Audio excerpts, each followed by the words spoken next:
Hey everyone! In this video, I'm going to show you how to add a subscribe button to your videos using CapCut. Let's get into it. Before you start editing, you can find professional, royalty-free green screen overlays on sites like Pexels or Pixabay. Visit a free stock site, search for subscribe green screen, and download the file to your PC. Now, open CapCut, start a new project, and import your main footage. Then, import the subscribe button you just downloaded. Drag your main video onto the first track. Then drag the subscribe button clip onto the track directly above it. Select the subscribe button clip, go to the video tab, select remove BG and click chroma key. Use the color picker to click on the green area, then adjust the intensity and shadow sliders until the edges look clean.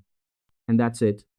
Download a free green screen overlay from Pexels, import it into CapCut, and place it on the track above your main video.